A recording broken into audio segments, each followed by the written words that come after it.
વિશ્વ Parkinson day નિમિત્તે Sterling hospital Gandhidham દ્વારા માહિતી અપાઈ.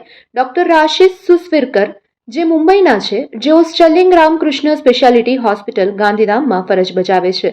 કન્સલ્ટન્ટ ન્યુરોલોજિસ્ટ અને મૂવમેન્ટ ડિસઓર્ડર સ્પેશિયાલિસ્ટ છે, જે હાલમાં સમગ્ર કચ્છ પ્રદેશમાં એકમાત્ર છે. પાર્કિન્સન રોગ પ્રત્યે જાગૃતિ લાવવા માટે દર વર્ષે 11મી એપ્રિલે વર્લ્ડ પાર્કિન્સન વિશ્વ પાર્કિન્સન દિવસ ઉજવવામાં આવે છે. ડોક્ટર આશિષે મીડિયા સમક્ષ આ દિવસનું મહત્વ, પાર્કિન્સન રોગ સંદર્ભે અને સ્ટર્લિંગ હોસ્પિટલ ગાંધીધામમાં આપવામાં આવતી સેવાઓ વિશે જણાવતા કહ્યું હતું કે પાર્કિન્સન રોગને આયુર્વેદમાં કંપાવાત તરીકે ઓળખવામાં આવે છે, જેનું વર્ણન 4500 વર્ષ પહેલા કરવામાં આવ્યું હતું. પાર્કિન્સન રોગનો વ્યાપ વધી રહ્યો છે. વર્ષ 2016માં પાર્કિન્સન રોગનો અંદાજિત વૈશ્વિક વ્યાપ 60 લાખથી વધારે લોકો હતા. પાર્કિન્સન રોગના મુખ્ય ક્લિનિકલ લક્ષણો છે ધ્રુજારી, ધીમું કામ, ધીમી ગતિ, શરીરમાં જડતા, સંતુલન ગુમાવવું અથવા ચાલવામાં મુશ્કેલી અનુભવવી. ઉપરાંત અન્ય ક્લિનિકલ લક્ષણો છે સ્પષ્ટ રીતે વિચારવાની ક્ષમતા ગુમાવી, ઉદાસીન, બેચેની અથવા રોજિંદા જીવનમાં ઓછો રસ અનુભવવો. ઊંઘની સમસ્યા હોય છે, જેમ કે અનિદ્રા, સૂવામાં અથવા ઊંઘવામાં મુશ્કેલી અને દિવસની ઊંઘ તેમજ થાક લાગે છે. સૂંઘવાની ક્ષમતા ગુમાવવી, કબજિયાત. પાર્કિન્સન રોગનું નિદાન કરવા માટે બ્લડ ટેસ્ટ જેવી કોઈ ખાસ તપાસ હોતી નથી, પરંતુ નિષ્ણાત ડોક્ટર ક્લિનિકલ તપાસના આધારે કહી શકે છે કે કોઈ વ્યક્તિને પાર્કિન્સન છે કે નહીં. સારવારમાં દવા અને અન્ય મુશ્કેલ રોગ માટે શસ્ત્રક્રિયાનો વિકલ્પ. Deep brain stimulation Sterling Ramakrishna speciality hospital Gandhidham સંપૂર્ણ સમયના ન્યુરોલોજિસ્ટ અને ન્યુરોસર્જનથી સજ્જ છે અને ઉત્તમ ન્યુરોસાયન્સ કેર ઓફર કરે છે. દર બીજા અને ચોથા શનિવારની સવારે પાર્કિન્સન રોગ અને અન્ય હલનચલન વિકૃતિઓ માટે એક સમર્પિત ઓપીડી ડે છે. Doctor Ashish sir botulinum toxin injection therapy પણ આપી રહ્યા છે અને deep brain stimulation surgical assessment અને પ્રોગ્રામિંગમાં પણ નિષ્ણાત છે. આ પ્રસંગે સ્ટર્લિંગ હોસ્પિટલ 16 એપ્રિલ 2023ના રોજ એક નિઃશુલ્ક પરામર્શ શિબિર કેમ્પનું આયોજન કરવામાં આવશે, જ્યાં તમામ પ્રકારની મૂવમેન્ટ ડિસઓર્ડર કેસ અને ન્યુરોલોજીના કેસ જોવામાં આવશે અને અન્ય ડોક્ટર પણ તેમની સેવા આપશે. Report by Bharti Makhijani, Gandhidham. नमस्कार, मैं डॉक्टर आशीष न्यूरोलॉजिस्ट हूँ. मैं स्टर्लिंग रामकृष्ण स्पेशलिटी हॉस्पिटल में न्यूरोलॉजिस्ट और मूवमेंट डिसऑर्डर स्पेशलिस्ट के तौर पे काम करता हूँ.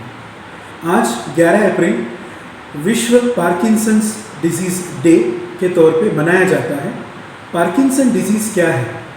इसे आयुर्वेदा में कंपवात के नाम से जाना जाता है. कंपवात ये ऐसी बीमारी है या पार्किंसन डिजीज़ ऐसी बीमारी है जिसमें हाथ पैर में ध्रुजारी यानी कंपन होना, शरीर जकड़ जाना, शरीर का बैलेंस नहीं होना, चलने में पैर अटक जाना और गिरने की संभावना होती है. इन सिम्टम्स या लक्षणों के अलावा पेशेंट को पेशाब में तकलीफ़, कॉन्स्टिपेशन यानी कब्ज़, ये भी तकलीफ़ हो सकती है. मेमोरी यानी कि याद शक्ति की तकलीफ़, पेशेंट को बुरे सपने आना, सपने में हाथ पैर झटकना, इसके साथ पेशेंट के स्मेल यानी कि वास लेने की शक्ति भी कम हो सकती है. पार्किंसन डिजीज़ पहले के ज़माने में जब दवाइयाँ कम थी, एक दुर्लभ रोग माना जाता था, जिसमें ट्रीटमेंट करना पेशेंट के लिए और पेशेंट के रिलेटिव्स के लिए बहुत ही मुश्किलों का सामना करना पड़ता था.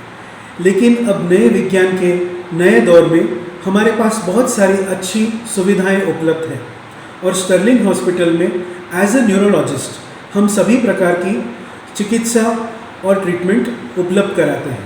इनमें दवाइयाँ, इंजेक्शंस और अगर सर्जरी का रोल आता है तो हमारे पास निष्णात न्यूरोसर्जन भी अवेलेबल है.